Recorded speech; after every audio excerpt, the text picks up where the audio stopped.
नमस्कार दोस्तों, मैं नीरज शर्मा आप सभी को आपके अपने परिवार चाणक्य इंस्टीट्यूट के ऑनलाइन प्लेटफॉर्म पर हार्दिक स्वागत करते हैं। दोस्तों, जैसे कि हम लोग पढ़ रहे हैं अब्रेज, और अब्रेज में अभी तक हम लोगों ने 9 टाइप के प्रश्न पढ़ चुके हैं। आज हम लोग एक और टाइप पढ़ेंगे, वह है टाइप नंबर 10। यह टाइप बहुत ही इंपॉर्टेंट है। इस टाइप को आज हम लोग सीखेंगे और यह टाइप एलिगेशन से रिलेटेड है, यानी इसमें एलिगेशन कैसे अप्लाई करेंगे, आज हम ये चीजें आपको सिखाएंगे। यानी औसत में एलिगेशन कैसे अप्लाई किया जाएगा, इस पे डिस्कस होना है दोस्तों। तो बहुत ही इंपॉर्टेंट टाइप है, आपको अंत तक जरूर बने रहना है। यदि आप अंत तक बने रहते हैं तो कोई दिक्कत नहीं होगी। आपको जैसे ही आपने 2 4 5 क्वेश्चन करोगे, पूरा पूरा ये टाइप भी आपके दिमाग में सेट हो जाएगा। तो आइए प्यारे दोस्तों, क्योंकि एग्जाम के पॉइंट ऑफ व्यू से बहुत ज्यादा इंपॉर्टेंट है, चाहे आप एसआई की तैयारी कर रहे हो, चाहे आप पुलिस की तैयारी कर रहे हो, या आप आरआरबी एनटीपीसी किसी भी एग्जाम की तैयारी कर रहे हो, या आप एसएससी के किसी भी एग्जाम की प्रिपरेशन कर रहे होंगे, आपके लिए बहुत ही ज्यादा फायदेमंद ये क्लास रहेगी। तो प्यारे दोस्तों, आपसे बस एक निवेदन है कि आप लास्ट तक बने रहिएगा। यदि आप अंत तक बने रहते हैं तो कहीं से कोई दिक्कत आपको महसूस ही नहीं होगी, इतनी आसानी से ये बात समझ में आ जाएगी। तो आइए दोस्तों, पहला प्रश्न आज का देखते हैं, टाइप नंबर 10 का, और क्वेश्चन नंबर 74 है। एक कॉलेज के 132 छात्रों के अंकों का औसत 50 है।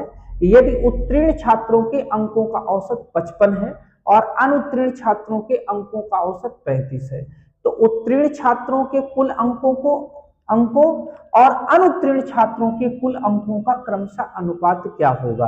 तो प्यारे दोस्तों, यहाँ पे क्या है, पूरी कक्षा में कितने छात्र हैं ये दिया गया है, 132। कितने छात्र हैं? 132 छात्र टोटल हैं, जिसमें से उनका औसत कितना है, तो आप कहोगे 50 है। औसत क्या है? 50। पूरी कक्षा का औसत है 50। इसमें से अगर हम आपसे बात करें कि आप मुझे ये बताओ भाई कि यदि उत्तीर्ण का मतलब पास वाले का औसत अंक कितना है, तो पास वाले का औसत अंक है 55। कितना है? 55। और आपसे अगर मैं पूछूं कि भाई फेल वाले का औसत अंक कितना है, जो अनुत्तीर्ण है, तो पास वालों का तो 55 है, अनुत्तीर्ण छात्रों के अंकों का औसत क्या है, तो आप कहोगे 35 है। कितना है भाई? 35 है। तो एक चीज आपने देखा कि अब ये आपका पूरी कक्षा का औसत है, ये पास वाले हैं, ये फेल वाले हैं, तो यहां से इनकी संख्या का अनुपात आपको मिलेगा। वो क्या मिलेगा, जरा ध्यान से देखिएगा। 55 में से 50 माइनस होगा तो 5 आएगा, और 50 में से 35 जब माइनस होगा तो क्या आएगा? 15 आएगा। तो यहाँ पे आप देख रहे हैं 5 से 3 पे और 5 से 1 पे, मतलब अगर हम आपसे बात करें कि 3 1 4, अगर कुल 4 छात्र थे तो उसमें से 3 पास हैं और 1 क्या है? फेल है। अब आप सोचोगे 132 है, तो आप यहां से 132 के अकॉर्डिंग भी बना सकते हो। मैं दोनों चीजें आपको दिखा रहा हूं, ध्यान से मेरी बात को समझिए। ये फेल और पास का अनुपात है, ये फेल है 1 और पास है 3। 3 1 4, 4 का मान कितना है? 132 है। 4 यूनिट का मान है 132, यहीं पे कैलकुलेट करा दे रहा हूं। 4 यूनिट का मान कितना है? आप कहोगे 132 है। 1 यूनिट निकालोगे, 4 3 12, 4 3 12, यानी 3 किसके बराबर हो जाएगा, तो आप कहोगे 99 के बराबर हो जाएगा। और ये किसके बराबर हो जाएगा, तो 33 के बराबर, क्योंकि 1 यूनिट 33 ही आया। दोनों को ऐड करोगे, 132 छात्र आपको मिल जाएंगे। अब आपको बताना क्या है, आपको बताना है उत्तीर्ण छात्रों के कुल अंक। तो उत्तीर्ण छात्र कितने हैं? 99 है। 99 है। एक छात्र को कितना मिलता है? 55 मिलता है। ये उत्तीर्ण अंक हो गए, अंकों का योग। और अनुत्तीर्ण वालों को कितना मिल रहा है भाई? अनुत्तीर्ण छात्रों के कुल अंकों का क्रमशः अनुपात। तो अनुत्तीर्ण वाले कितने हैं भाई? 33 है। इनको मिल कितना रहा है? 1 को 35 मिल रहा है। तो आप देखो 35 तिहाइयां 99, 5 से काटोगे 11, 5 से काटोगे 7, तो ये हो जाएगा 11 तिहाई 33 और 7 इकन्नम 7, यानी कि सी ऑप्शन आपका राइट आंसर। अब मैं आपको एक चीज बता रहा हूं, क्या आप 99 और 33 को ना निकालते तो क्या सवाल का आंसर ना आता? बिल्कुल आता। जो चीजें इनके रेशियो से मिलेगी वही इनकी ओरिजिनल वैल्यू से भी मिलती है। तो आइए मैं आपको इसी रेशियो से सिखा देता हूं। ये चीजें आपको बनाने की कोई जरूरत नहीं। आपने 3 और 1 मिल गया, आप ये देखोगे 3 1 4, 4 के सापेक्ष देखो। तो अगर हम 4 के सापेक्ष देखेंगे तो 3 क्या है? पास है। अगर 3 पास है, एक पास वाले को 55 मिलता है और एक फेल है, और एक फेल वाले को कितना मिल रहा है? प्रत्येक फेल वाले को 35 मिल रहा है। तो आप देख रहे हो 5 से 11 पे 5 से 7, तो ये हो गया 33:7। तो देख रहे हैं ना, जो चीजें आपको इसकी ओरिजिनल वैल्यू निकालने के बाद आई है वही चीज रेशियो से भी आ रही है। इसका मतलब आपको ओरिजिनल वैल्यू पे जाने की कोई जरूरत नहीं है। जो रेशियो आपको मिला हुआ है इसी रेशियो को ही आप क्या करिए, इसी से ही टोटल फेल निकाल लीजिए। टोटल फेल वाले कितने हैं? 1 आए थे तो 35 हो गया। टोटल पास कितने आए थे? 3 आए थे। तो 55 गुणे 3। 55 क्यों? क्योंकि पास होने वाले को 55 मिल रहा है और फेल होने वाले को 35 मिल रहा है। तो मेरे दोस्तों, आपको ये बात हमें उम्मीद है कि पूरा बहुत ही अच्छी तरीके से क्लियर हुई है। मैंने आपसे केवल एक चीज बोला कि जो पूरी कक्षा का औसत है वो कहाँ होगा? यहाँ पे होगा। पास होने वाले फेल होने वाले संख्या के बीच जो अनुपात आया, 3 पास तो 1 फेल, एक पास को 55 मिलता है तो 3 को कितना मिलेगा? 3 गुणे 55, और एक फेल को 35 मिलता है तो 1 गुणे 35। अब इसका अनुपात बना लेंगे, जो आएगा वही आपका क्या हो जाएगा? आंसर हो जाएगा। बाकी मैंने कहा आप ओरिजिनल वैल्यू पे जाना चाहते हैं तो ओरिजिनल से भी जा सकते हैं, लेकिन कोई दिक्कत नहीं, दोनों से सेम आंसर आएगा। तो आपको प्रश्न को सॉर्ट आउट करने सीखना है तो आपको केवल ये तरीका। आइए दोस्तों, एक और प्रश्न देखते हैं। अब आप देखेंगे ना, धीरे धीरे प्रश्नों को आप देख करके बना लेंगे, कहीं से कोई दिक्कत नहीं होगी। क्या कह रहा है? एक परीक्षा में लड़कों और लड़कियों के औसत अंक 100 में से क्रमशः 75 और 80 हैं। यदि उस परीक्षा में सभी विद्यार्थियों के औसत अंक 78 हो तो लड़कों की संख्या और लड़कियों की संख्या का अनुपात ज्ञात कीजिए। तो अभी आपको मैंने पिछले सवाल में इसी ऐसे ही रिलेटेड था जिस पे डिस्कस किए थे। सभी विद्यार्थियों के औसत अंक कितने हैं? मतलब पूरी कक्षा का औसत अंक है 78। कितना है? 78। इसमें से लड़कों का, यानी आप यहां लिख लो बॉयज और यहां लिख लीजिए गर्ल्स। ठीक है, तो बॉयज का कितना है भाई? कह रहा है औसत अंक 100 में से क्रमशः 75 और 80 है। लड़के कितना? लड़कों और लड़कियों, तो लड़कों के कितने हैं भाई? 75 हैं, और लड़कियों के कितने हैं? 80 है। लड़कों के औसत अंक कितने हैं? बॉयज के 75 हैं, और गर्ल्स के कितने हैं भाई? 80 हैं। आपने यहाँ पे क्या देखा? आपने यहाँ पे दो चीजें पहले आप समझिए। लड़कों का जो औसत अंक है वो कितना है? 75 है। लड़कियों के कितने हैं? 80 है। कितने में से? 100 में से। अब आगे आपसे कह रहा है कि सभी विद्यार्थियों के, मतलब पूरी कक्षा का, जहां मेल और फीमेल दोनों है, मतलब बॉयज और गर्ल्स दोनों है, जहां पे बॉयज और गर्ल्स दोनों है उनका औसत कितना है पूरी कक्षा का? 78 है।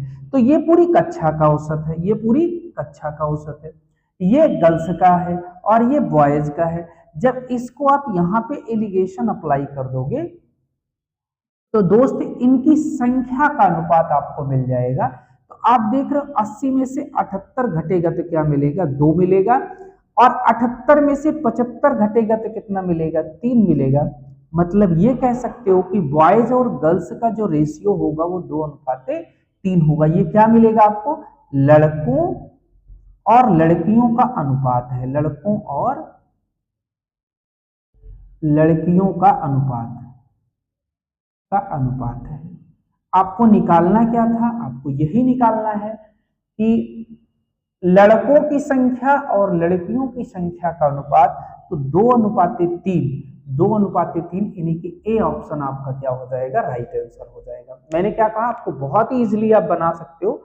पूरी कक्षा का अंकों का औसत दिया गया है, बॉयज का अलग दिया गया, गर्ल्स का अलग दिया गया है। इसको आप क्या करिए? एलिगेशन लगा दीजिए। तो यहाँ पे जो बॉयज मिलेंगे वो उनका अनुपात 2 होगा और गर्ल्स का अनुपात 3 होगा, यानी 2:3 के अनुपात में लड़कों और लड़कियों का क्या होगा? अनुपात होगा। कहीं से कोई दिक्कत नहीं होगी। मैंने आपको बताया ना कि आप देख करके बताना सीख जाओगे दोस्तों। आइए दोस्तों, एक और शानदार प्रश्न आपके सामने है, इसको देखते हैं क्या है। एक कक्षा के विद्यार्थियों का प्राप्त औसत अंक 75 है। यदि उसी कक्षा में लड़कियों द्वारा प्राप्त औसत अंक 90 है और लड़कों द्वारा प्राप्त औसत अंक 70 है, तो कक्षा में लड़कों का प्रतिशत क्या है। आपको ये बताना है कितने प्रतिशत लड़के हैं, मतलब पूरी कक्षा में लड़के और लड़कियों की जो संख्या है उसमें लड़कों का प्रतिशत कितना है, ये आपको बताना है। तो आइए दोस्तों, सबसे पहले हम ये देखते हैं, एक कक्षा में विद्यार्थियों द्वारा प्राप्त अंकों का औसत, पूरी कक्षा का औसत कितना है, तो आप कहोगे 75। कितना है? 75 पूरी कक्षा का औसत है। यदि उसी कक्षा में लड़कियों का मतलब गर्ल्स का, जो लड़कियां हैं, लड़कियों द्वारा प्राप्त अंकों का औसत क्या है? 90 है। लड़कियों द्वारा प्राप्त अंकों का औसत 90 है। और लड़कों द्वारा प्राप्त अंकों का औसत, यानी बॉयज द्वारा जो प्राप्त अंकों का औसत है वो क्या है? 70 है। क्या कह रहा है? एक कक्षा है, पूरी कक्षा के अंकों का औसत क्या है? 75 है। जिसमें कह रहा है यदि उसी कक्षा में लड़कियों द्वारा प्राप्त अंकों का औसत क्या है? 90 है। और लड़कों द्वारा प्राप्त अंकों का औसत क्या है? 70 है। अब यहाँ पे अगर आप देखें तो अब आप इनकी संख्या क्या क्या अनुपात होगा ये आपको मिल जाएगा। यहाँ क्या मिलेगा? लड़की और लड़कों की संख्या का अनुपात मिलेगा। क्या मिलेगा? संख्या का अनुपात। संख्या का अनुपात क्या होगा दोस्त? तो जरा देखिए, तो आप देखोगे 75 में से क्या घटा दिया जाए? 70। अगर 75 में से 70 घटा दिया जाए तो यहाँ आएगा 5, और 90 में से 75 घटा दिया जाए तो यहाँ आएगा 15। इनका जो संख्या का अनुपात होगा वो 1 अनुपात क्या हो जाएगा? 3 हो जाएगा। अगर हम आपसे एक बात करें कि पूरी कक्षा में 3 1 4, अगर पूरी कक्षा की संख्या 4 रही होगी तो उस 4 में बॉयज कितने रहे होंगे? 3, और गर्ल्स कितने रहे होंगे? 1। आपको क्या बताना है? आपको बताना यह है कि लड़कों का प्रतिशत क्या है, यानी बॉयज का प्रतिशत बताना है। बॉयज कितने हैं? 3 हैं। कितने में से दोस्त? 3 1 4 में से। तो कितने परसेंट होगा? मल्टीपल 100। 4 से काटोगे 25, और 25 तिया क्या हो जाएगा? 75% हो जाएगा। यानी कि आपका बी ऑप्शन क्या हो जाएगा? Right answer. फिर से मेरी एक बार बात स्पष्ट आप करिए, ये पूरी कक्षा का औसत है, इसका अंकों का, गर्ल्स का 90 है, बॉयज का 70 है। तो यहाँ पे जो आपका जब एलिगेशन अप्लाई करोगे तो जो यहाँ पे मिलने वाला है इनकी संख्या का अनुपात मिलेगा।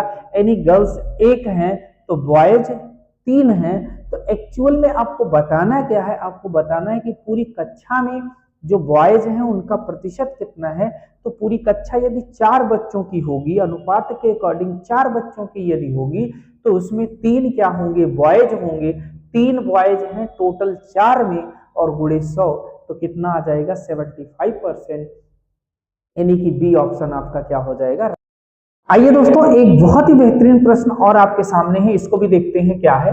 एक परीक्षा में 80 छात्रों द्वारा प्राप्त किए गए औसत अंक 50 हैं। यदि उत्तीर्ण छात्रों के औसत अंक 55 हैं और परीक्षा में अनुत्तीर्ण होने वाले छात्रों की संख्या 30 है, तो परीक्षा में अनुत्तीर्ण छात्रों का औसत अंक क्या है। तो यहाँ पे एक चीज ध्यान देने वाली बात है कि यहाँ पे आपको कुल कितने छात्र हैं आपकी कक्षा में? 80 हैं। 80 छात्र हैं। इसमें से आपको एक चीज दिया गया, अनुत्तीर्ण, परीक्षा में अनुत्तीर्ण होने वाले छात्रों की संख्या कितनी है? 30। अगर अनुत्तीर्ण छात्र 30 हैं, अनुत्तीर्ण छात्र 30 हैं, उत्तीर्ण कितने होंगे दोस्त? आप कहोगे उत्तीर्ण हो जाएंगे 50, क्योंकि पूरी कक्षा में कितने छात्र हैं? बॉयज और गर्ल्स मिला, मतलब ये कहें यहाँ बॉयज और गर्ल्स ना होकर के यहाँ उत्तीर्ण और अनुत्तीर्ण की बात कर रहा है। तो उत्तीर्ण और अनुत्तीर्ण मिलाकर के टोटल जो कक्षा में है वो कितने विद्यार्थी हैं, यानी कितने छात्र हैं? 80। इस 80 में से अनुत्तीर्ण कितने हैं? 30 हैं। तो उत्तीर्ण कितने हो जाएंगे? 50 हो जाएंगे। अब आगे आ जाते हैं। अब यहाँ पे ये देखा जा रहा है कि पूरी कक्षा का जो औसत अंक है वो कितना है? 50 है। पूरी कक्षा का औसत अंक कितना है? 50 है। यदि उत्तीर्ण छात्रों के औसत अंक, उत्तीर्ण वाले कितने हैं भैया? उत्तीर्ण का औसत अंक है 55। उत्तीर्ण का कितना है? 55 है। अनुत्तीर्ण का आपको निकालना है। किसका निकालना है? अनुत्तीर्ण का। एक चीज आप अभी पिछले प्रश्नों में समझते हुए आ रहे हैं कि जब हम एलिगेशन लगाते हैं तो यहाँ पे इनकी संख्या का अनुपात मिलता है। इसका अनुपात मिलता है संख्या, जबकि आपको संख्या का अनुपात गिवन है। संख्या कितनी है? उत्तीर्ण वाले कितने हैं भैया? 50 हैं।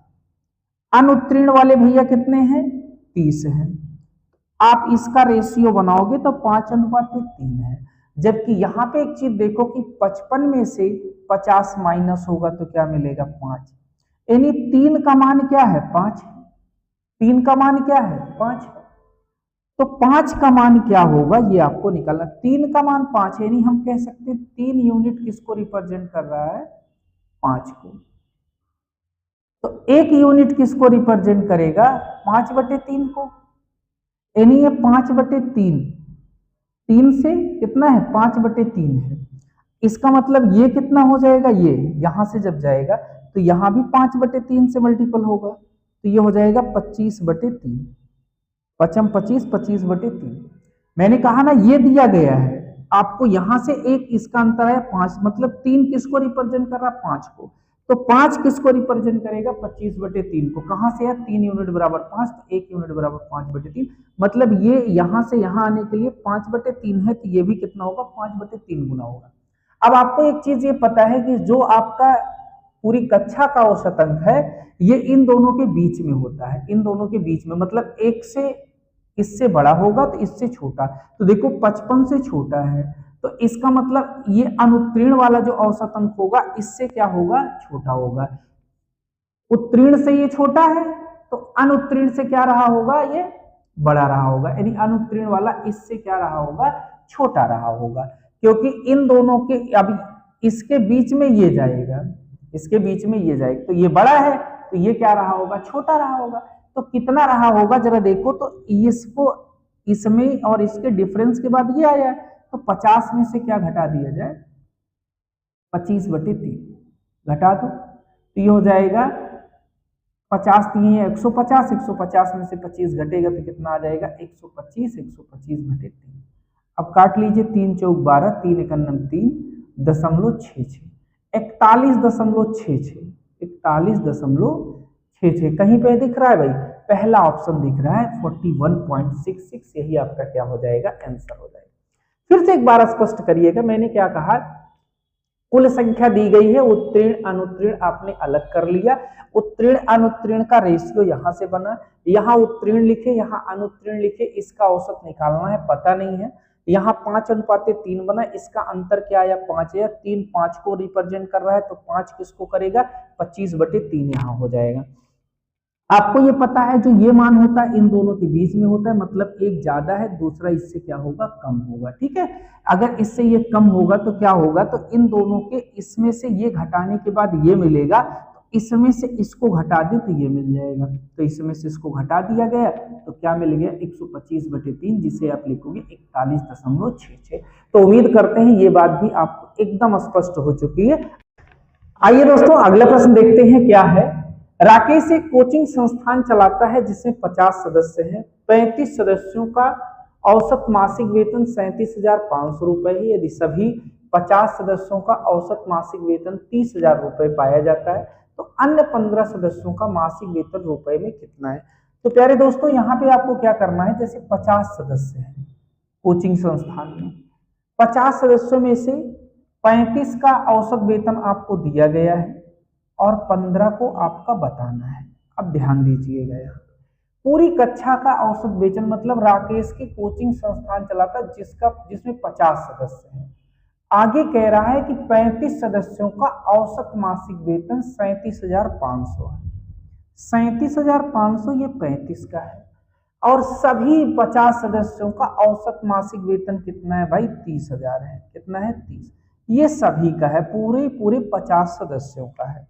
अब इसमें आप ये देख रहे हैं कि ये आपका क्या है? 35 सदस्यों का है।